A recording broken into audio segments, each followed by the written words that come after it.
Welcome to Unscripted Journeys, the career journey series where we sit down with the leaders behind our organization's success to explore the journeys that shape their careers. I'm your host, Chelsea. In each episode, we speak with leaders across the business to uncover their experiences, decisions, and lessons that have defined their leadership paths, as well as the advice they have for the next generation. Each conversation is packed with honest reflections and key takeaways you can bring into your own career. Let's get started. My name is Alessio, and I am the general manager for Fortris in Middle East, located in Dubai, UAE. And I've been GM since 2014, so it's now going on 12 years. 12 years is a pretty long time. It is. Yeah. What does your day-to-day look like?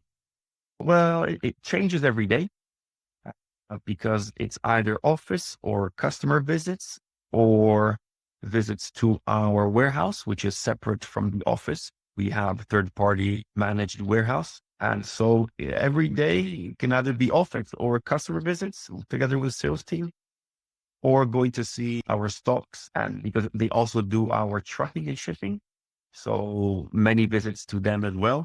I would probably say 2 to 3 times a week to the office, and the other 2 or 3 times between visits and warehouse. Sounds like a very productive day. Yes, most of the time, yes.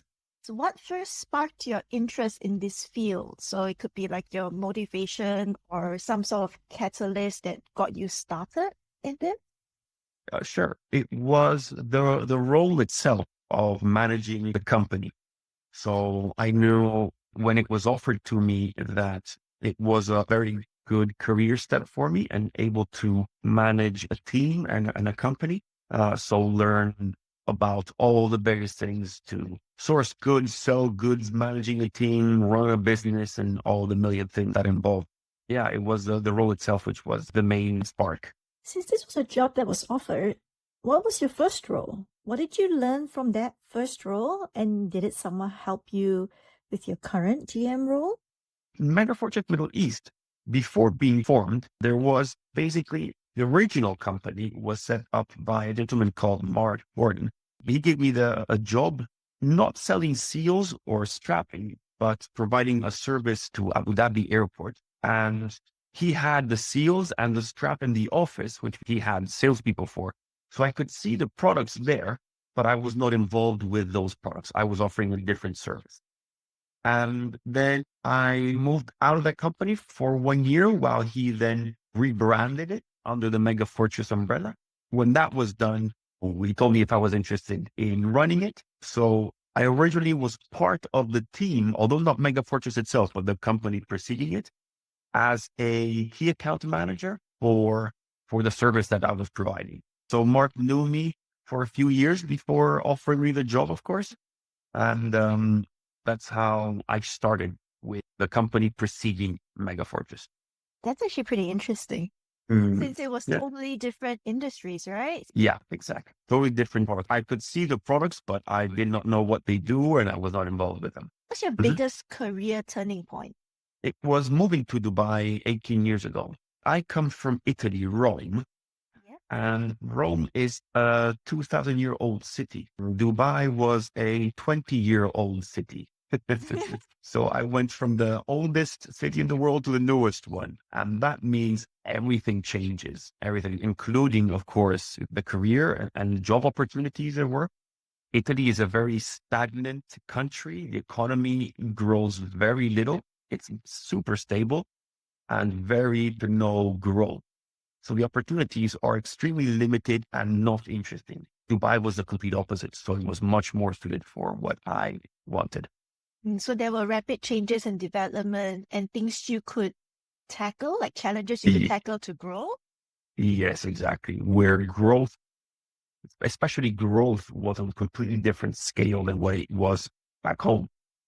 Career in Italy is you keep a job for 10 years, then you get one promotion and you keep that job for another 10 years and maybe you get another promotion, then you retire, right? And here the promotions, you don't have to wait 10 years, but a few months if you're able to to work properly, but the growth is on a completely different scale. The opportunities are 1,000x what they are in Italy. So that would be the most rewarding part of your career? Also, yeah. So what would be the most rewarding part of your career? Is for sure when you are in charge of a company that reaches its targets for the year. That's definitely very rewarding. When you have your loyal customers that appreciate you and recommend you to other companies, that's very rewarding. That's what it's all about. And when you have a team that you can support and they can support their families, that's critical. That's what it's all about, really.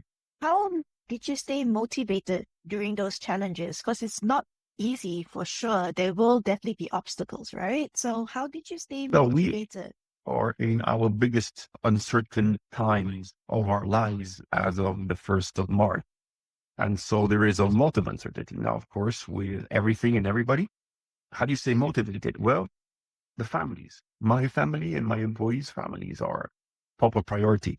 First and foremost for safety, and secondly for the job that we maintain our families with. So that's definitely the main principal motivator for us. I definitely love that very much. Mhm.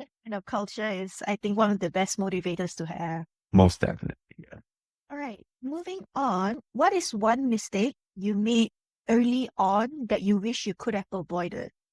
Mistakes is probably mainly always around who you hire and trust. The interview process, taking it a bit too lightly. I think one or two interviews doesn't really tell much about an employee or a potential employee. I think much thorough interview process is very important. It will save a lot of time, energy, and money by making sure that who you are trusting with employment is worth the trust. Yeah, I can understand that. It does take time to know someone, and a thorough process would help. And yeah, so hiring definitely, not only for trust, but also for skills and sales skill specifically. How about past performance?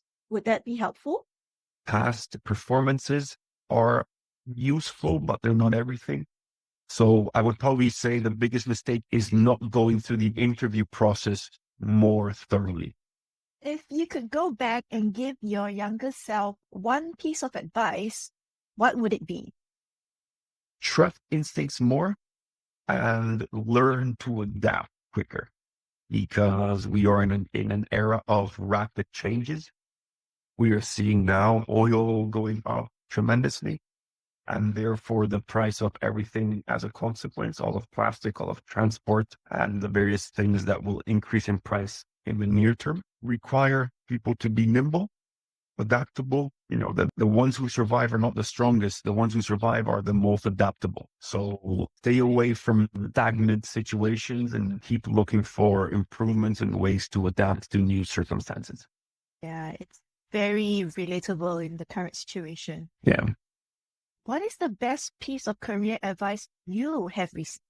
Okay. It was back in university time to follow what you like. If you follow what's popular, it doesn't mean you will like it, which means you will not be thinking about it 24/7, but your competitors will. So find what you like and do that, because that means you're going to be thinking of it 24/7, even if there's no money involved, just because you like it, which will make you much better at it.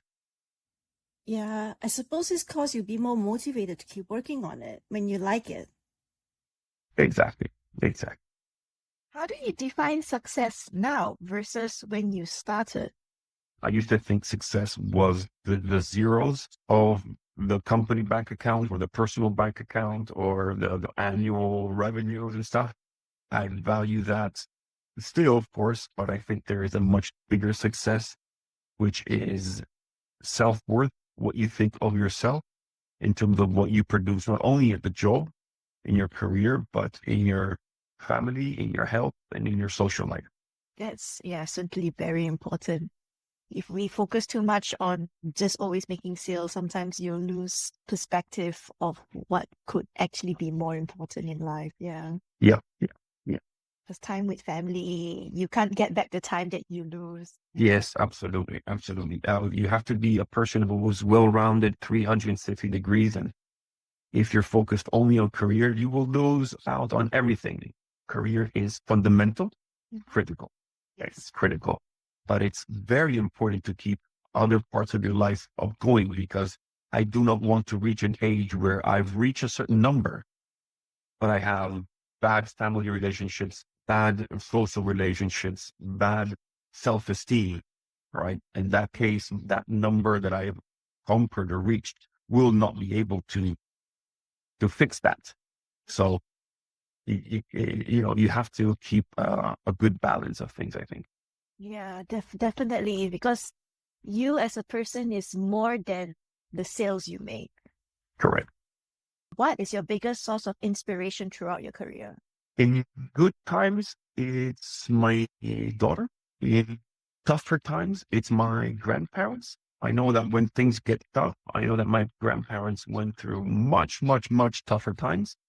So if they did it, I can do it too. And when it's good, then it's time to celebrate and spend some time with my daughter. That's really, really sweet. I like that. As a GM, you're definitely really, really busy. So how would you balance work and life? Yeah, that's tricky. That's not easy. That's not easy. I think technology has reached a level that permeates through our lives, especially through mobile phones. We can be working at all times, all days, in all parts of the world. There's good and bad to it. The good part is that things get done quicker, but you have to be able to put a limit on it. There is cut-off time. There are times during the day where I force myself not to work and not to look at my phone, where I have to be able to dedicate to other things of my life. And I have to. I just force myself. It becomes a habit to look at my phone, of course, and make sure that any questions are answered immediately. But there are times of the day where there are other priorities, and I have to prioritize those as well. It's tricky. It's tricky. It's not an easy one, but I think technology can help and allow us to do things anywhere, but you cannot let it take over 100% of your life. Use technology to your advantage. Use it wisely. What does leadership or mentorship mean to you, and how has it influenced your career? Okay. Let's separate leadership and mentorship. So leadership is definitely very important. As a GM of the company, I have to lead the company and set an example and understand the bigger picture of where to go, how to move, and not only in work, but in also helping staff with any kind of question or issue that they face in the office or outside of the office.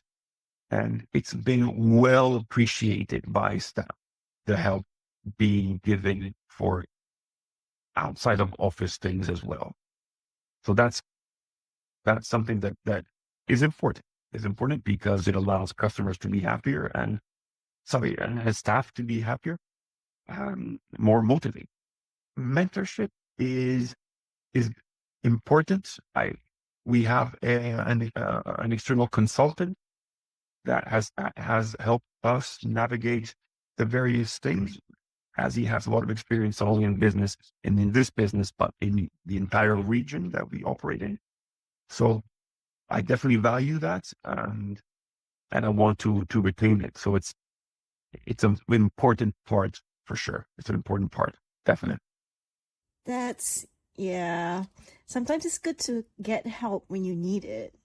Oh, everybody does. Everybody does. Yeah. You can't do things alone. Definitely. I mean, started this job 12 years ago. So I was around 35 years old, with no experience in running a company. So I needed someone there to guide me through it and make me understand what changes were necessary, what things have to be careful of, etc. So definitely an important part. Yeah, I can imagine. Running a company for the first time is a completely different world, especially when you're figuring things out as you go.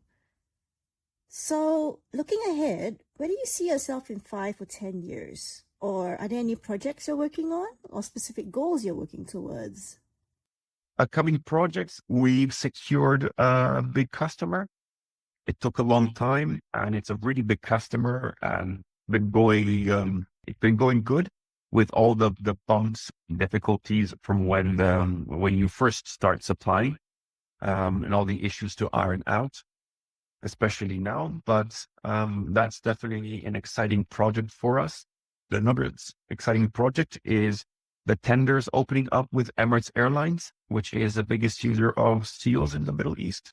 We've not been able to tender with them for 12 years, and we're started finally. So I'm excited to be able to participate, but most importantly, win a few of these tenders and start supplying them. What's next for you in terms of career growth? Expand the business by 300 to 400% within the next 5 to 10 years. So yeah, that's what we have to do. For the last few closing questions, what's something about your career that most people wouldn't expect? Okay. My academic background is in environmental management, mainly. So I was studying renewable energies and these things back in university in late 1999 and early 2000s. And I have a master's degree in renewable energy, solar power, wind power. I love the industry, but it was way too early, and therefore it was too expensive to make it economically feasible. So I left it, even though I was passionate about it. I left it because there was simply no financial incentive to go into it. Those financial incentives started years later, but I had already skipped that career step. So whenever I say renewable energy and solar, wind power, environmental stuff, I think that people always are quite surprised. I am also equally surprised. But that's also something that I think is pretty common with people. Like we will be studying one thing, but our jobs are a totally different thing altogether. Happens, yeah. Yeah. Would you ever want to go back into that career if you were given the chance? Maybe it's much different now than what it used to be. It's a completely different kind of environment. It's super established. Well, I started when it didn't even exist, really. It's not, it's a much more low growth aspect, although, being energy and with the oil prices that there is at the moment, probably energy will have a revamp in the short to medium term. But it's always an industry that I keep an eye on. I still read the news about it and keep a little bit updated onto what's going on, because I'm still an environmentalist at heart, but it's a much different industry than what it used to be. But yeah, I still keep an interest in it here and there. Regarding solar panels, as you know, our office and factory building in Malaysia, we have them installed. But majority of the buildings do not have them installed. Is it because it's expensive or the cost's too high? What is your opinion? The cost of solar has decreased so much, and I'm talking about 95% from 20 years ago, that they are very, very cheap. They are very, very cheap. It's one of the lowest forms of energy production, lowest cost of energy production compared to gas, oil, nuclear, coal. So it's very low cost. The problem is that it's intermittent, not it's not what is called base load, so it's not stable 24 hours a day. So it needs a form of storage, for example, batteries, to go with it, so that you absorb it during the day, during the peak solar hours, but it's released whenever is needed, right? Because of course, people need it during peak office hours or in the evening when you cook and you need all the lights on, for example. but there's no sun at 7 p.m. when the cookers start going. So how do you do that? And that's where all the storage comes in. But it's definitely a very, very cheap form of energy production because you just buy it and you keep it there. You don't have to add oil every day or add gas every day. It's not a daily expense like it is for oil and gas. It's a one-time purchase and it lasts 20, 30 years. Yeah. So the only issue, like you mentioned, would be where to store it because you could collect it, but where do you put them, right? Yes. So batteries and storage are an important factor, and they are growing immensely. It's a really big growth industry, and it's still an interesting industry. But if it keeps growing, especially now with the advent of AI and all the new data centers that are required, the demand for power is at an all-time high. All right. For the final question, what is your go-to mantra or quote when you need a boost? One step at a time, one day at a time, one little brick at a time. The only way to build a house is one brick on top of each other. So when you're feeling down, don't look at all the 1,000 problems coming at you. Just solve the first one. Just take one step in the right direction. Speaking with Alessio gave me a really interesting perspective on leadership, adaptability, and what success actually means over time. One of the biggest takeaways for me was hearing how moving from Italy to Dubai completely changed the trajectory of his career. Coming from a slower paced and more stable environment into a city built on rapid growth pushed him to adapt quickly, take opportunities, and embrace uncertainty instead of avoiding it. Throughout the conversation was his emphasis on adaptability. He mentioned that the people who survive and succeed are not necessarily the strongest, but the ones who can adapt the fastest. I think that mindset is especially relevant today, where industries, technology, and even global situations are constantly changing. On leadership, it isn't about just hitting business targets or expanding the company. It's also about supporting the people around you. Hearing him speak about his employees and their families made his approach feel much more human. It's a reminder that good leadership is not only measured by results, but also by the environment and support you create for others. Earlier in his career, he viewed success mostly through financial growth and numbers. But over time, that perspective evolved into something much broader. He now places much more value on balance, relationships, health, family, and self-worth. I think that shift is something a lot of people can relate to, especially in a world where productivity and achievement are constantly prioritized. And his advice about following work that genuinely interests you?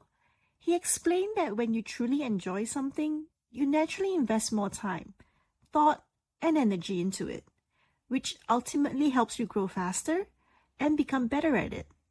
That passion often creates the motivation that discipline alone cannot sustain. Though I have not worked in HR, coming from a marketing background, his honesty about hiring decisions, learning to trust his instincts, and navigating uncertainty in business was interesting. Rather than presenting success as something straightforward, he spoke openly about how growth comes from experience, mistakes, and constantly learning to adapt. But above all, the thing that stuck with me the most was his go-to mantra.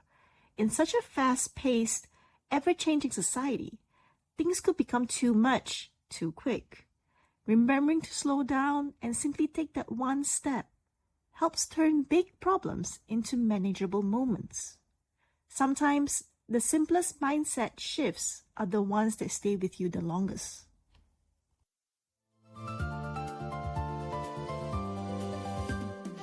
That brings us to the end of today's episode. We hope you found valuable insights and key takeaways from this conversation. If you have any thoughts, reflections, or questions, we'd love to hear from you. Thanks for listening, and we'll see you in the next episode of Unscripted Journeys.